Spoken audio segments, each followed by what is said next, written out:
So இந்த ஒரு வீடியோவில் வந்து நம்ம எந்த புத்தகத்தை பற்றி பார்க்க போகிறோம்னா, கோடுகள் இல்லாத வரைபடம் எஸ். ராமகிருஷ்ணன் அவர்கள் வந்து எழுதியது. நம்ம எஸ். ராமகிருஷ்ணன் அவர்கள் புத்தகம் தான் வந்து நிறைய புத்தகம் வந்து இந்த சேனலில் வந்து அப்லோட் பண்ணியிருக்கோம். இப்போ வந்து எனது இந்தியா அப்படின்ற ஒரு புத்தகம் வந்து படிச்சுட்டு இன்னும் ஒரு 100 பக்கங்கள் மட்டுமே பாக்கி இருக்குது. அதில் வந்து நிறைய சாப்டர்ஸ் வந்து அப்லோட் பண்ணோம். நேற்று கூட வந்து அனார்கலியும் இளவரசர் சலீமும் வந்து உண்மையிலேயே அவங்க வந்து காதலிச்சாங்களா, அந்த காதல் கதை உண்மையா அப்படின்றத பற்றி ஒரு வரலாறை வந்து ஒரு சாப்டராக போட்டோம். நீங்கள் வாய்ப்பு இருந்தால் பாருங்கள். ஏன்னா இளவரசர் சலீம் அக்பர் அவர்களோட பையன். ஸோ இளவரசர் சலீம் வந்து அடிமை பெண்ணான அனார்கலியை வந்து காதலிச்சார் அப்படின்றதும், அது வந்து அடிமை பெண்ணை வந்து நீ இளவரசனாக இருக்க, நீ எப்படி காதலிக்கலாம் அப்படின்னு சொல்லிட்டு அவங்க அப்பாவுக்கும் மகனுக்குமான பிரச்சனையில் அனார்கலியை வந்து உயிரோடு புதைச்சாங்க அப்படின்றதும், அவங்களோட சமாதி வந்து இன்னுமே வந்து அந்த பாகிஸ்தான் லாகூரில் வந்து இருக்குது அப்படின்றதுமே வந்து வரலாற்றில் வந்து பதியப்படாமல் பட் அந்த கதைகளாக வந்து எல்லாமே வந்து சொல்லிக்கிட்டு இருக்காங்க. அது கதைகளாக தான் நம்பப்படுது, உண்மையிலே நடந்ததாகவும் நம்பப்படுது. அந்த விஷயத்தை வந்து யார் ஆரம்பித்தா, அந்த கதைகள் வந்து எப்படி உருவாச்சு, ஏன் வந்து மக்கள் இவ்வளோ நம்புகிறாங்க, உண்மையிலே அந்த மாதிரி ஒரு காதல் கடன் நடந்துச்சா, இல்லை அனார்கலியோட சமாதி தான் வந்து அந்த லாகூரில் இருக்கா, உண்மையிலே வந்து அந்த அனார்கலியை வந்து அக்பர் வந்து முகலாய பேரரசர் அக்பர் 3வது முகலாய பேரரசர் அக்பர் அப்படின்னு சொல்லுவாங்க. ஸோ அவர் வந்து உண்மையிலே அனார்கலியை வந்து உயிரோட புதைச்சாரா அப்படின்ற வந்து அந்த வரலாறு உண்மையாக இல்லையான்றது வந்து அவ்வளோ அழகாக வந்து அந்த முன்னாடி சாப்டரில் நம்ம பார்த்தோம் அந்த புத்தகத்தை பற்றி. அடுத்த அதே இதில் வந்து புத்தரை பற்றியுமே வந்து ஒரு விஷயம் இருக்குன்றாங்க. அவரை பற்றியுமே வந்து ஒரு வரலாற்றில் இல்லாத ஒன்று சொல்லிட்டு இருக்காங்களாம். அதாவது வந்து புத்தர் வந்து பன்றி இறைச்சி சாப்பிட்டு தான் வந்து செரிமானாகாமல் இறந்து போனார் அப்படின்னு சொல்லி ஒரு கதை பரவிட்டு இருக்கு. இந்த கதை எப்படி உருவாச்சு, இது உண்மையாக இல்லையான்னு சொல்லி இந்த 2 டாப்பிக்குமே டிஸ்கஸ் பண்ணுறதுல வந்து முதல் சாப்டர் மட்டும் நேற்று நம்ம அப்லோட் பண்ணியிருப்போம். நீங்கள் வாய்ப்பு இருந்தால் பாருங்கள். ஸோ அந்த அடுத்த சாப்டரை வந்து நம்ம அடுத்த வீடியோவில் பார்ப்போம். அதுக்கப்புறம் அதுதான் அந்த புத்தகத்தை முடிக்க போகிறோமேன்னு சொல்லிட்டு ஒரு புது புத்தகம் எடுக்கலாம்னு சொல்லிட்டு இந்த புத்தகம் எடுத்தோம், கோடுகள் இல்லாத வரைபடம் அப்படின்னு சொல்லிட்டு. ஸோ இந்த புத்தகத்தில் எப்படின்னா வந்து நேற்று ஒரு ட்ராவல் வரும்போதே இந்த புத்தகத்தில் வந்து முதல் 2 சாப்டர் வந்து படிச்சிட்டேன். இதில் 2வது சாப்டரை பற்றி வந்து ஒரு விஷயம் சொல்லணும் அப்படின்னா வந்து முதல் சாப்டர் வந்து மார்க்கோ போலாவின் நெடு பயணம் அப்படின்ட்டு இருக்கு. 2வது சாப்டர் வந்து இபின் பதூதா அப்படின்ட்டு இருக்கு. இந்த இபின் பதூதா பற்றியே வந்து நான் வந்து இது வீடியோ போட்டுட்ருக்கேன். எனது இந்தியா புத்தகத்துலையுமே வந்து இருக்குது. அந்த இபின் பதூதா வந்து அவர் வந்து எவ்வளோ ட்ராவல் பண்ணியிருக்காரு, எத்தனை வருஷம் ட்ராவல் பண்ணியிருக்காரு, என்னெல்லாம் வந்து அவர் ட்ராவலில் நோட் பண்ணி வச்சிருக்காரு, இந்தியாவை பற்றி என்னெல்லாம் சொல்லியிருக்காருன்னு சொல்லி இதில் 2வது சாப்டர் வந்து இபின் பதூதா இருந்துச்சு. அதே ஒரு விஷயம் வந்து எஸ். ராமகிருஷ்ணன் எழுதின எனது இந்தியா புத்தகத்துலையுமே இருந்துச்சு. அது படிக்கிறப்ப எனக்கு ரொம்ப ரொம்ப கனெக்ட் ஆச்சு. திருப்பியும் படிக்கிறப்ப நிறைய விஷயங்கள் ஞாபகம் வந்துச்சு. ஸோ அதை வந்து அடுத்த சாப்டரில் வந்து இன்னும் ஈஸியாகவே சொல்லிடலாம், ஏன்னா நம்ம ஆல்ரெடி படித்ததான்னு சொல்லிட்டு முதல் சாப்டர் வந்து இன்னிலேருந்து ஆரம்பிக்கலாம் அப்படின்னு மார்க்கோ போலாவின் நெடு பயணம்னு. ஸோ இந்த புத்தகமே வந்து என்ன சொல்கிறாங்கன்னா வந்து சரித்திரம் வந்து நிறைய விஷயத்தை வந்து மக்களுக்கு கற்றுக் கொடுத்துக்கிட்டே இருக்குது. சரித்திரம் மட்டும் இல்லைனா வந்து இப்போ நடக்கிற பிரச்சனைகள் வந்து மக்களால் வந்து புரிஞ்சிக்க முடியாது. அதனால் வந்து சரித்திரம் வந்து ரொம்ப ரொம்ப முக்கியம். அதை படித்தா தான் இதுக்கு முன்னாடி 1000 வருஷம் 100 வருஷத்துக்கு முன்னாடி வந்து என்ன நடந்திருக்குன்றதை வந்து தெரிஞ்சிக்க முடியும். அந்த மாதிரி வந்து சரித்திரத்தை எழுதி வச்சவங்கன்னு சொல்லி நிறைய பேர் இருக்காங்க. இந்தியாவுக்குள்ளே இருந்துட்டு இந்தியா பார்த்து எழுதினவங்களை தாண்டி இந்தியாவுக்கு வந்திருப்பாங்கல்ல, அதாவது வந்து யாத்ரீகர்கள் அப்படிம்பாங்க. அது யுவான் சுவாங் அப்படின்றவர் வந்து சைனாவிலேருந்து இந்தியாவுக்கு வரதுக்கு 2 வருஷம் ட்ராவல் பண்ணி இங்கே வந்து பௌத்த சம்மந்தம் சார்ந்த நிறைய விஷயங்களை வந்து நோட் பண்ணிட்டு வந்து போனார். 2 வருஷம் அவரோட பயணம் இருந்துச்சு. அந்த மாதிரி வெளிநாடுகள்லேருந்து இந்தியாவுக்கு வந்து இந்தியாவை பற்றி எழுதுகிறவங்களோட அந்த குறியீடுகள் வந்து ரொம்ப ரொம்ப உன்னிப்பாக இருக்கும், ரொம்ப ரொம்ப வித்தியாசமாக இருக்கும், ரொம்ப ரொம்ப ஆச்சரியப்படுற மாதிரி இருக்கும் அப்படின்னு சொல்லி சொல்லுவாங்க எப்போவுமே எஸ். ராமகிருஷ்ணன். இதுலேயுமே அப்படி தான். அதாவது வந்து வெளிநாட்டிலேருந்து யாரெல்லாம் இந்தியாவுக்கு வந்து இந்தியாவை பற்றி, அதாவது இந்தியா சார்ந்து அதுமாதிரி நிறைய நாடுகளுக்கு வந்து போயிருக்காங்க, அவங்க இந்தியாவை பற்றி என்ன எழுதியிருக்காங்க அப்படின்னு சொல்லி இங்கே உள்ளவங்க எழுதினோட அவங்க எழுதுனதை பார்த்தா வந்து இன்னும் கொஞ்சமே வித்தியாசமாக இருக்குன்னு சொல்லிட்டு அந்த மாதிரி உலக இலக்கியங்கள் அந்த மாதிரி வந்து இதெல்லாம் வந்து இந்தியா பற்றி எழுதியிருக்காங்க, யார் அதை எழுதினது, யார் இங்கே வந்துட்டு போயிருக்கா அப்படின்ற ஒரு யாத்திரிகர்கள் படி தான் வந்து இந்த ஒரு புத்தகம். இது வந்து தேசாந்திரி பதிப்பகம்னு எழுதிட்டுருக்காங்க. ஒரு 100 ரூபாய் இந்த புத்தகம். ஒரு 88 பக்கங்கள் வந்து இருக்குது. மொத்தமாக இதில் எத்தனை சாப்டர் இருக்குதுன்னா வந்து ஒரு 11 சாப்டர் இருக்குது. முதல் சாப்டர் வந்து மார்க்கோ போலா. ஸோ இவருமே வந்து ஒரு யாத்ரீகர் தான். ஸோ அங்கே அவரோட ஒரு ஊர்லேருந்து நம்ம இந்தியாவுக்கு, அவரோட நாட்டிலேருந்து நம்ம இந்தியாவுக்கு வந்து வந்தவங்க. ஸோ அவரை பற்றி தான் வந்து சொல்கிறாங்க. அதுவுமே வந்து அதுக்கு முன்னாடி சரித்திரத்தை பற்றி சொல்கிறாங்க. இந்த சரித்திரம் வந்து எதெல்லாம் நம்ம கற்றுக் கொடுக்குதுன்னா வந்து அப்போ உள்ள மக்களோட ஒரு வாழ்க்கை முறை, அவங்களோட பழக்க வழக்கங்கள், அந்த அடிமைத்தனம், அவங்களுக்கு நடந்த பிரச்சனை, அவங்கள அடக்கி வச்சவங்களோட ஒரு அதிகார திமிரு, அதுக்கப்புறம் வந்து அங்கே உள்ள நிலப்பரப்பு, அங்கே உள்ள மக்களோட வாழ்க்கை முறை, அங்கே உள்ள சடங்குகள் அப்படின்னு சொல்லி ஏகப்பட்ட விஷயத்தை வந்து இந்த சரித்திரம் வந்து சொல்லி கொடுத்துட்டே இருக்குது அப்படின்றது தான் வந்து எடுத்தவனே சொல்கிறாங்க. இன்னொன்று என்னன்னா வந்து இந்த சரித்திரத்தில் வந்து ஒரு மன்னர், சைனாவில் உள்ள மன்னர் என்ன பண்ணார்னா, சரித்திரன்றது வந்து என்னோட என்டர் தான் வந்து ஸ்டார்ட் ஆகணும், இதுக்கு முன்னாடி எத்தனையோ பேர் வந்து இந்த நாட்டை ஆட்சி செஞ்சிருந்தாலும் அது எல்லாத்தையுமே நீங்கள் அழிச்சிருங்க, எல்லாத்தையுமே போட்டு அந்த நூலை இதெல்லாம் வந்து அந்த புக்ஸ் எல்லாம் இருக்கும் அதெல்லாம் போட்டு கொளுத்திருங்க, அவங்க படங்கள்லாம் வந்து எரிச்சிருங்க. ஸோ இந்த சைனாவோட சரித்திரம்னு அடித்தா வந்து என்னோட இடத்துல இருந்தால் ஸ்டார்ட் ஆகணும் இருக்கணும், நான் தான் முத ஆட்சி செஞ்சதாக இருக்கணும்னு சொல்லிட்டு அவர் வந்து ஆணையிட்டாராம், எல்லாத்தையுமே அழிக்க சொல்லி ஆணையிட்டாராம். ஆனால் அவர் என்னமோ அந்த இடத்த ஆட்சி செஞ்சது வந்து வெறும் 3 வருஷம் தானா, சரித்திரத்தில் வந்து அவரே காண போயிட்டாராம். ஸோ அப்படின்றக்கப்போ சரித்திரம் வந்து எல்லாத்துக்குமே வந்து ஒரு இடத்த வந்து கொடுத்துறாரு. ரொம்ப முக்கியமானவங்களுக்கும் ரொம்ப முக்கியமான விஷயங்களுக்கு மட்டும்தான் சரித்திரம் வந்து ஒரு இடத்த கொடுக்கும் அப்படின்றதையுமே வந்து இங்கே சொல்கிறாங்க. அதிலிருந்து தான் வந்து இந்த மார்க்கோ போலோவை பற்றி ஒரு மார்க்கோ போலோவின் நெடும்பயணம் சொல்லிட்டு ஆரம்பிக்கிறாங்க. சரித்திரம் எப்போதுமே மௌனமாக இருப்பதில்லை, அது உண்மைகளை சுமந்து கொண்டு மானுட உலகை வழிநடத்தி கொண்டிருக்கிறது. இந்த உண்மைகளை அது நேரடியாகவும் மறைமுகமாகவும் எடுத்து சொல்லியபடியே உள்ளது. காலத்தில் புதைக்கப்பட்டு விட்டதாக அதிகாரம் நினைத்து கொண்டிருந்த எத்தனையோ சம்பவங்கள் பல வருடங்களுக்கு பிறகு வெளிப்பட்டு விட்டிருக்கின்றன. அதற்கு ஒரு நேரடி சாட்சி உலக யுத்தத்தின் போது ஹிட்லரின் யூத படுகொலைகள். சரித்திரத்திற்கு சாட்சிகளாக இருந்தவர்கள் யாத்ரீகர்கள், அதுவும் ஒரு தேசம் விட்டு இன்னொரு தேசத்திற்கு கால்நடையாகவோ கப்பலிலோ பயணம் செய்து கடல் வழியை கண்டறிந்தும் நாடுகளை கண்டுபிடிக்கவும் அவர்கள் செய்த சாகசங்கள் இன்று வரை நேரடியான சரித்திர சான்றுகளாக உள்ளன. இந்தியாவிற்கு வருகை தந்த யுவான் சுவாங்கும் பாகயானும் இந்தியாவை பற்றிய பல ஆயிரம் பக்க குறிப்புகளை எழுதியுள்ளனர். இந்த குறிப்புகளில் காணப்படும் இந்தியா பெரிதும் மிகைப்படுத்தப்பட்டதாக உள்ளது. ஆனால் இந்த சித்தரிப்புகளின் ஊடாக அன்றைய சமூக கலாச்சார சூழ்நிலைகளை தெளிவாக வெளிப்பட்டுள்ளதையும் நாம் மறுக்க முடியாதுன்னு சொல்லிட்டு அவங்க எழுதுறதெல்லாம் வந்து இந்தியா பற்றி ரொம்ப மிகைப்படுத்ததாக இருக்கும். ஏன்னா சில பேர் எழுதி வச்சுருப்பாங்களாம், ஒரு பறவை வந்து கல்லை தூக்கிட்டு போச்சுன்னு சொல்லி எழுதி வச்சுருப்பாங்க. சில பேர் என்ன பண்ணியிருக்காங்க, அங்கேருந்து இந்தியாவுக்கு வந்தப்போ அந்த வாய்வழி கேட்ட கதைகள்லாம் வந்து எழுதி வச்சுருப்பாங்களாம். அதனால் அவங்க சில விஷயத்தை எழுதி வச்சுருக்கிறது வந்து ரொம்ப உண்மையாக இருக்காது, ரொம்ப மிகைப்படுத்தப்பட்டதாக இருக்கும். ஆனாலுமே வந்து அப்போ உள்ள அந்த கலாச்சார சூழ்நிலைகள், அங்கே உள்ள சமூக பிரச்சனை, அப்போ வந்து மக்கள்கிட்ட உள்ள பழக்க வழக்கங்கள்லாம் வந்து அதையுமே வந்து அவ்வளோ அழகாக எழுதியிருப்பாங்க அப்படின்றாங்க. எல்லாத்தையுமே ஏற்றுக்க முடியலனாலும் பட் ஆனால் அவங்க எழுதியிருக்க வந்து முக்கால்வாசி வந்து உண்மையிலே அழகாக இருக்கும் அப்படின்றதையுமே சொல்கிறாங்க. இன்னொன்று ஒருத்தர் எழுதிட்டு போகிறான், இதே தான் இபின் பதுதா வந்து அவர் எப்படி எழுதியிருப்பாருன்னா, இந்தியாவில் வந்து என்ன பண்ணுறாங்களோ அந்த வெத்தலைப்பாக்கு, இங்கே சில மக்கள் வந்து அந்த வெத்தலைப்பாக்கு வந்து தங்கத்துக்கு நகராக வந்து வெத்தலைப்பாக்கு வந்து மதிக்கிறாங்க. எந்த ஒரு நல்லது கெட்டது இருந்தாலும் வந்து எந்த ஒரு பெரிய விஷயங்களாக இருந்தாலும் அவங்க வெத்தலைப்பாக்கு வந்து அவ்வளோ இம்பார்ட்டன்ட் கொடுக்குறாங்க. ஒரு தங்கத்தை வந்து மக்கள் வந்து எவ்வளோ இம்பார்ட்டன்ட் கொடுப்பாங்களோ அந்த அளவுக்கு வந்து அந்த வெத்தலைப்பாக்கு கொடுக்குறாங்கன்னு சொல்லி அதையுமே வந்து அவர் குறிப்பில் எழுதியிருப்பாராம். இதே ஒரு இந்தியாவில் ஒருத்தர் எழுதியிருந்தால் வந்து அந்த வெத்தலைப்பாக்கு வந்து கண்டுக்காம விட்டுருப்பாரு. அங்கேருந்து ஒருத்தர் வந்து எழுதுறப்ப அது ரொம்ப உன்னிப்பாக இருக்குது அவரோட எழுத்துக்கள் அப்படின்றாங்க. அதனால தான் வந்து அந்த மாதிரி யாத்ரீகர்களோட இந்தியாவை பற்றி எழுதுனதான் வந்து இங்கே சொல்லியிருப்பாங்க. ஸோ இப்போவுமே வந்து அந்த ஃபஸ்ட்டு டாப்பிக்கே வந்து மார்க்கோ போலோவை பற்றி சொல்லியிருக்காங்க.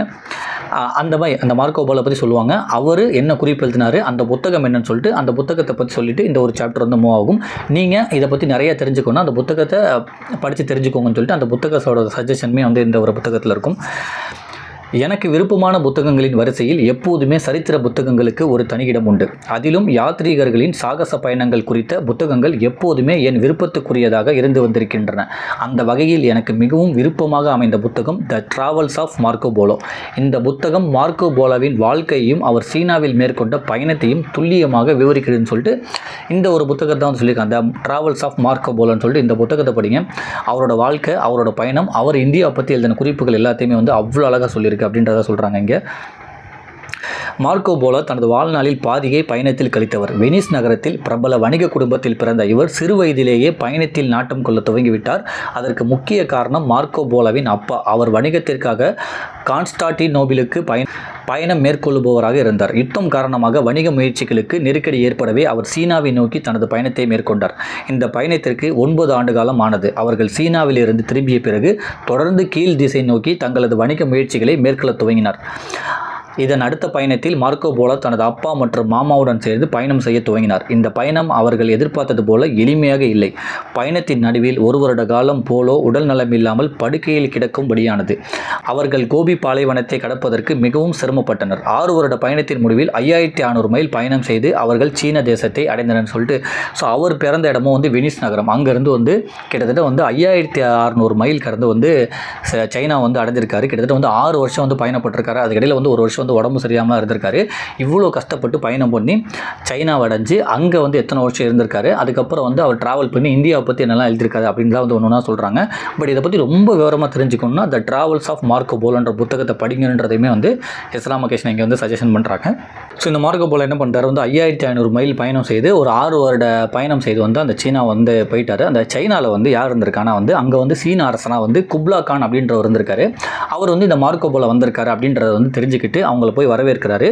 அதுக்கப்புறம் வந்து மார்க்கோ போலோ மேலே வந்து ரொம்ப ரொம்ப பெரிய மரியாதை அவருக்கு வருது. ரொம்ப ரொம்ப 2 பேரும் நட்பாக பழகுறாங்க. சீன அரசர் குப்லா கானும் பயணியாக வந்த மார்க்கோ போலோ வந்து ரொம்ப ரொம்ப நட்பாகிறாங்க. அதுமாதிரி மார்க்கோ போலோ இந்த பயண அனுபவங்கள் எல்லாத்தையுமே சொல்கிறாரு. இந்த மாதிரி நான் 6 வருஷம் கடந்து வந்தேன், நிறைய பிரச்சனைகள் நான் சந்தித்தேன் அப்படின்னு சொல்லி எல்லாத்தையுமே ஒன்று ஒன்றா சொல்ல அந்த சீன அரசனாக இருந்த குப்லா கான் வந்து ரொம்ப ரொம்ப அவருக்கு இவரோட பயணமே ரொம்ப ரொம்ப சுவாரஸ்யமாக இருக்குது. அது வந்து பிடிச்சி போயிடுது. அதனால் 2 பேரும் வந்து ரொம்ப நட்பாகிடுறாங்க. அதனால் நீங்கள் வந்து என் கூட இருங்க, அவர் ஒரு பயணமாக ஒரு வணிகம் சம்மந்தமாக வந்திருக்காங்க, நீங்கள் வந்து இங்கேயே இருங்கன்னு சொல்லி சொன்னனால அந்த நட்புக்காகவே வந்து 20 வருஷம் வந்து மார்க்கோ போலோ வந்து சைனாலே வந்து இருந்திருக்காரு. அந்த குப்லா கான் அந்த அரசன் சொல்கிறத கேட்டு நண்பராகிட்டு அங்கேயே இருந்திருக்காரு. அதனால் என்ன பண்ணியிருக்காங்க, அந்த 20 ஆண்டு காலத்தில் வந்து நிறைய பொறுப்புகளுமே வந்து அவர் கொடுத்துருக்காரு. அதாவது வந்து நிலத்தீர்வையை கண்காணிக்கும் பொறுப்பிலும் அரசு நிர்வாக பொறுப்பிலும் பல முக்கிய பதவிகளை வகித்தாருன்னு சொல்லிட்டு இந்த மாதிரி வந்து பதவிகளுமே வந்து கொடுத்துருக்காங்க. ஒவ்வொரு நாளும் வந்து மார்க்கோ போலோட்ட வந்து கேட்பாங்க, அவங்க பயணம் எப்படி இருந்துச்சு சொல்லி நிறைய விஷயத்தை வந்து அவர் குப்லா கானுக்கு அந்த சீன அரசராக இருந்த அந்த டைட்டில் உள்ளவருக்கு ஷேர் பண்ணிகிட்டே இருந்திருக்காங்க. அதனால் என்ன பண்ணியிருக்காரு வந்து குப்லா கான் வந்து இங்கே வந்து கிறிஸ்துவ மதத்தை வந்து பரப்பணும், உங்கள் கூட வந்து ஒரு சில பேர்த்த அமுச்சு விட்றேன், நீங்கள் போய் அந்த அவரை போய் சந்தித்து அங்கேருந்து வந்து இங்கே வந்து கிறிஸ்துவ மதத்தை பரப்புறதுக்காக நீங்கள் எனக்கு ஹெல்ப் பண்ண முடியுமான்னு சொல்லி கேட்டுட்டு அந்த ஒரு பயணத்துக்காக இங்கே சில பேர் அமுச்சு வச்சு அவருக்கு நிறைய பொருள் உதவிலாம் பண்ணி அவருக்கு சில வந்து ஒரு குறியீடெல்லாம் கொடுத்து அமைச்சிருக்காரு. அது எப்படின்னா வந்து மார்க்கோ போலோவிற்கு ஒரு அரச முத்திரை ஒன்றை குப்லா கான் உருவாக்கி தந்தார். அது தங்கத்தால் ஆனது. அந்த முத்திரையில் இவர் சீன தேசத்தின் தூதுவர் என்றும் இவருக்கு தேவையான உதவிகள் எதுவாயினும் உடனே செய்து தரப்பட வேண்டும் என்றும் இவரது உயிருக்கு எந்த விதத்திலும் ஆபத்து ஏற்படக்கூடாது என்றும் பதித்து தந்திருந்தார் குப்லா கான். போலோ தனது பயணத்தை துவங்கி 3 ஆண்டுகள் தொடர்ந்து பயணம் செய்து வாடிகனில் போப்பை சந்தித்து குப்லா கானின் ஆசையை விவரித்தார்னு சொல்லிட்டு அந்த போப்பை பார்க்கறதுக்காக 3 வருஷம் பயணம் செஞ்சு அந்த வாடிகனில் வந்து போப்பு இருந்திருக்காரு. அவரை பார்த்து இந்த மாதிரி கிறிஸ்துவ மதத்தை பரப்புறதுக்காக உங்கள்கிட்ட இருந்து பேசிட்டு எனக்கு வர சொன்னார், இந்த மாதிரி எனக்கு ஒரு வேலை வந்து குப்லா கான் கொடுத்துருக்காரு சீன அரசர், 3 வருஷம் ஆயிருக்குன்னு சொல்லி அவர் 3 வருஷமாக பயணம் பண்ணியிருக்காரு. அந்த பயணத்தில் வந்து அந்த தங்கத்தால் படித்து அரசு முத்திரை மாதிரி ஒரு முத்திரை பண்ணி கொடுத்துருக்காரு. அதில் வந்து என்ன போட்டிருப்பாங்கன்னா, இவரை வந்து நான் தான் அமுச்சு விட்ருக்கேன், இவருக்கு எந்த பிரச்சனையும் வரக்கூடாது, இவர் என்ன சொன்னாலும் நீங்கள் வந்து கேட்கணும், இவருக்கு எல்லா உதவியுமே பண்ணி கொடுக்கணும், இவரோட உயிருக்கு வந்து எந்த ஒரு பிரச்சனையும் வந்துடக்கூடாது, இவர் வந்து சீன தூதுவராக வந்திருக்காருன்னு சொல்லி தங்கத்தாலான அந்த ஒரு பதிவுமே வந்து கொடுத்துருக்காங்க இவருக்கு.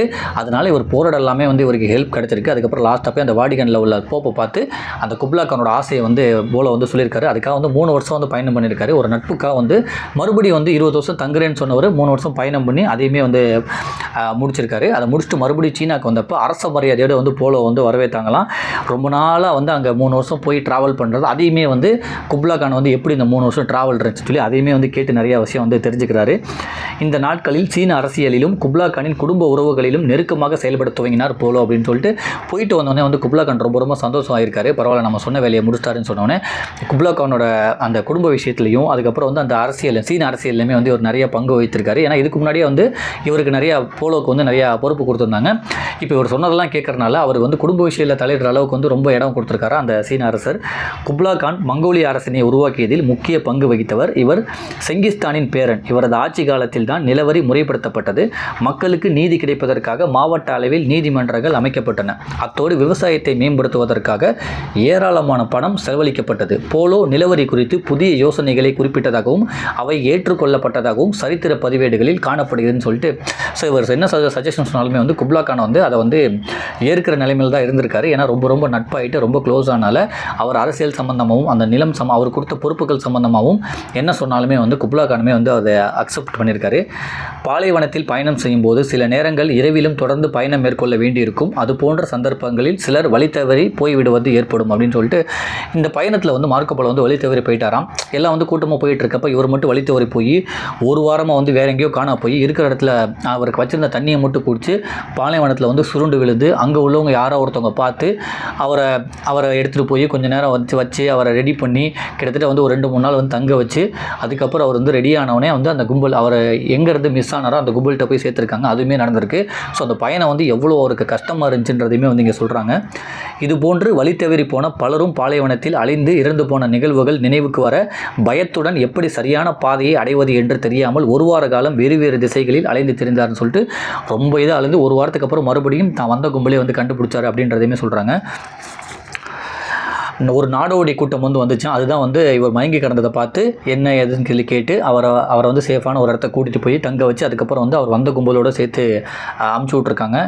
யாரெல்லாம் வந்து வழி தவறி போயிருக்காங்களோ அவங்க வந்து இறந்து போனதான் வந்து வரலாறு இருந்திருக்கான். பட் இவர் வந்து இறந்து போகலை, யாரோ நாடோடிகள் வந்து காப்பாற்றிட்டாங்கன்றதையுமே பதிவு பண்ணுறாங்க. ஏன் இவ்வளோ சொல்கிறாங்கன்னா வந்து பயணம் வந்து எப்போவுமே வந்து ரொம்ப ஈஸியாக அமையல அந்த டயத்தில், அதையுமே இங்கே பதிவு பண்ணுறாங்க. போலோ வந்து அந்த பயணத்தில் வந்து இந்தியாவை பற்றியோ ஆப்கானிஸ்தான் பற்றி துருக்கியை பற்றி சீனாவை பற்றி வந்து நிறைய குறிப்புகள் எழுதியிருக்காராம். ஆனால் சமீப காலமாக வந்து மார்க்கோ போலோவை பற்றி ஒரு பெரிய சர்ச்சையை உருவாகுது. அதாவது வந்து அவர் சீனாவுக்கு போவே இல்லை, அவரை வந்து ஒரு விஷயத்துக்காக வந்து சிறையில் வந்து அடைச்சாங்க.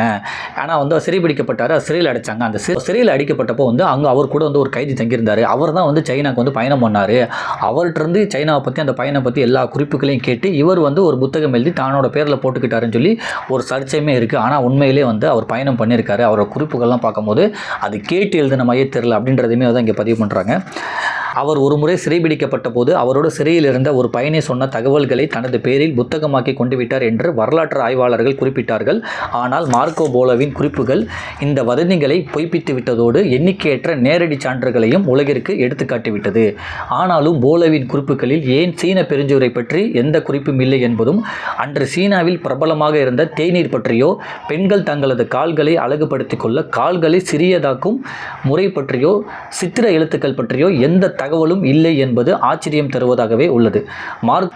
மார்க்கோ போலோவை பற்றி இத்தாலிய எழுத்தாளரான இடாலோ கால்வினோ புலப்படாத நகரம் என்ற நாவலை எழுதினார். இந்த நாவல் குப்லா கானுக்கும் மார்க்கோ போலோவிற்கும் நடைபெற்ற உரையாடல்களை மையமாக கொண்டது மிகச் சிறப்பாக பேசப்பட்ட நாவலாகும். போலோ 20 ஆண்டுகள் சீனாவில் வாழ்ந்த பிறகு வெனிஸ் திரும்பினார். அங்கே யுத்தம் ஒன்றில் பிடிக்கப்பட்டு சில ஆண்டுகள் சிறை கைதியாக வாழ்ந்தார். அப்போதுதான் அவர் தனது பயண அனுபவங்களை பற்றி விரிவாக எழுத துவங்கினார். சிறையிலிருந்து வெளிவந்த பிறகு அவரது புத்தகங்கள் மிகுந்த வரவேற்பு பெற்றன.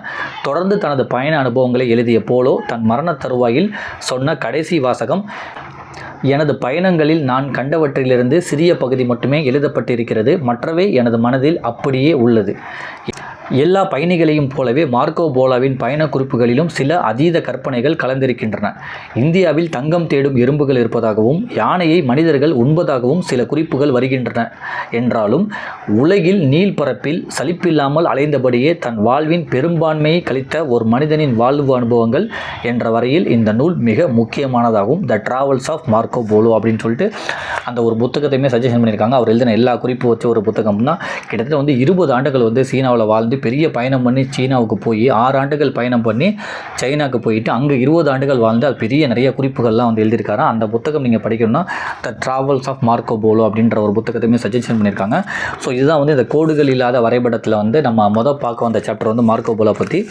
அடுத்து வந்து இபின் பதூதாவின் இந்தியான்னு சொல்லிட்டு இபின் பதூதான்னு சொல்லிட்டு இன்னொரு யாத்திரிகர் வந்து இந்தியாவில் வந்து என்னெல்லாம் பார்த்து எழுதினார், அவர் உலகம் பூரா எப்படி பயணம் பண்ணிட்டு கிட்டத்தட்ட இவர் வந்து ஒரு 30 வருஷம் பயணம் பண்ணியிருக்காரு இபின் பதூதா. இதோட ஒரு பெரிய வரலாறு. 30 வருஷம் பயணம் பண்ணிவிட்டு அதாவது ஹஜ்ஜுக்காக வந்து வந்தார், புனித பயணத்துக்காக வந்து அங்கேயே தங்கியிருந்து அந்த மக்களை செஞ்சுட்டு அதுக்கப்புறம் வந்து இந்தியாவில் உள்ள நிறைய முஸ்லீம் அரசர்கள்லாம் பார்க்க போகிறேன்னு சொல்லிட்டு 30 வருஷம் பயணத்துலேருந்து மறுபடியும் அவரோட ஊர் போய் சேர்ந்திருக்காரு, இவரோட நாட்டுக்கு போய் சேர்ந்திருக்காரு இபின் பதூதா. இவரோட பெரிய ட்ராவலர் இவர். ஸோ இவரை பற்றி நம்ம அடுத்த ஒரு சாப்டரில் வந்து பார்ப்போம். ஸோ நீங்கள் வாய்ப்பு இருந்தால் வாங்கி இந்த புத்தகம் வந்து படிங்க. நன்றி.